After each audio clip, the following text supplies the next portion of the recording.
deputy CM గారు ఆనాడు CLP leader అధ్యక్ష వారు చెప్పారు అధ్యక్ష చాలా అద్భుతంగా ఈ గ్యారంటీ కార్డులు భద్రపరచుకోండి 100 రోజులు జాగ్రత్త పెట్టుకోండి 100 రోజులు బీరువాలు పెట్టుకోండి 100 రోజుల తర్వాత కాంగ్రెస్ ప్రభుత్వం వచ్చిన తర్వాత బ్రహ్మాండంగా మరి ప్రతి గ్యారంటీ నెరవేర్చే బాధ్యత మాది ఇది బట్టి విక్రమార్క గారు చెప్పిన మాట అధ్యక్ష నాది కాదు నేను అడుగుతా ఉన్నా అధ్యక్ష ఎవరు చెప్పాలి ఇవాళ 6 గ్యారంటీలు ఎక్కడ పెట్టుకోవాలి ఎక్కడ దాచిపెట్టాలి ఇంకా 100 రోజుల తర్వాత కూడా ఇంకేం చేయాలి దయచేసి ఆలోచించాలి అధ్యక్ష ఇవాళ ఈ ప్రభుత్వానికి ఎవరు ధన్యవాదాలు చెప్పాలి 4000 పెన్షన్ కోసం ఎదురు చూసి విసిగి వేశారిన 46 లక్షల మంది ధన్యవాదాలు చెప్పాలా లేదా 6000 పెన్షన్ కోసం అలసిపోయిన 100 రోజుల్లో ఇస్తామని చెప్పి అలసిపోయిన 5 లక్షల మంది దివ్యాంగులు ధన్యవాదాలు చెప్పాలా యూరియా బస్తాల కోసం లాఠీ దెబ్బలు తింటున్న 72 లక్షల మంది రైతులు ధన్యవాదాలు చెప్పాలా లేదా నెలకు 2.5 ఇస్తామని చెప్పి నెలకు 2.5 ఇస్తామని చెప్పి 1,68,00,000 మంది ఆడబిడ్డలకు మీరు ఏదైతే వాగ్దానం ఇచ్చారో మరి వారు ధన్యవాదాలు చెప్పారా ఎవరు చెప్పాలి అధ్యక్ష 4000 నిరుద్యోగ భృతి అన్నారు 2 లక్షల ఉద్యోగాలు మొదటి సంవత్సరంలో ఇస్తామన్నారు మరి ఆ నిరుద్యోగ సోదరులు ధన్యవాదాలు చెప్పాలా డిఏలు రాక పిఆర్సీ లేక బెనిఫిట్స్ అందక నరక యాతన పడుతున్న 10 లక్షల మంది ఉద్యోగులు పెన్షన్దారులు అవుట్ సోర్సింగ్ వర్కర్లు వారు ధన్యవాదాలు చెప్పాలా విషాహారంతో చస్తూ పురుగుల అన్నం తింటున్న లక్షలాది మంది విద్యార్థులు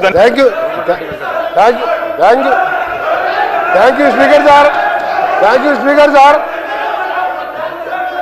తప్పకుండా మా గౌరవ సోదర శాసనసభ్యులు మా ప్రభుత్వానికి ధన్యవాదాలు చెప్పాలి మీరు 10 ఏళ్ళు ఒక్క తెల్ల రేషన్ కార్డు ఇయ్యేందుకు మేము తెల్ల రేషన్ కార్డు ఇచ్చి సన్నబియ్యం ఇస్తున్నందుకు ఇవాళ 20,000 కోట్లతోని మా ఫైనాన్స్ మినిస్టర్ గారు ఇవాళ యంగ్ ఇండియా స్కూల్స్ పేరు మీద కుల మతాలకు అతీతంగా ఒక యంగ్ ఇండియా ఇంటర్నేషనల్ మోడల్లో ఇవాళ స్కూళ్ళు కట్టి సగం స్కూల్ పూర్తిగా వస్తున్నందుకు ఇవాళ ఆర్టీసీలో 278 కోట్ల మంది 11,000 కోట్ల రూపాయలు ఇవాళ ఆర్టీసీకి చెల్లించి ఉచితంగా మా అక్కా చెల్లెలు బడికి పోయినా గుడికి పోయినా అమ్మగారింటికి పోయినా ఉచితంగా పోతున్నందుకు ఇంకా ఈరోజు మీరు గ్రామాలలో చూడండి ఏ గ్రామానికి వెళ్ళా 30-40 ఇందిరమ్మ ఇళ్ళు కడుతున్నందుకు తప్పకుండా మీరు ధన్యవాదాలు చెప్పాలి మీరు ఇంకొక విషయం మీకు ఏం చెప్పాలి ధన్యవాదాలు దళితుని ముఖ్యమంత్రి చేసిన ధన్యవాదాలు చెప్పాలా 2 బెడ్రూమ్ ఇల్లు ఇచ్చిన ధన్యవాదాలు చెప్పాలా మేము ఒక్కటే చెప్తున్నాం కేటీఆర్ గారికి మేము చేసిన కార్యక్రమాలు చెప్పండి మేము చేసిన మంచి కార్యక్రమాలు చెప్పండి మీరు చేయవలసిన మేము చెప్తున్నాం మేము స్పీకర్ సార్ మీరు ఒక నిమిషం వినండి మీరు ఓపిక తెచ్చుకోండి మీరు కొద్దిగా ఓపికతోని వినండి మీరు గౌరవ కేటీఆర్ గారు శాసనలో వాళ్ళు వింటున్నారు మీరు ఓపిక తెచ్చుకోండి మేము కొన్ని చేసినాం కొన్ని కార్యక్రమాలు చేసినాం మొదటగా పేదవాళ్ళకు సంబంధించిన కార్యక్రమాలు చేసుకుంటూ అప్పుల బారిన పడ్డ ఈ రాష్ట్రాన్ని గాడిలో పెట్టుకుంటూ ఒక్కొక్క కార్యక్రమాలు చేస్తూ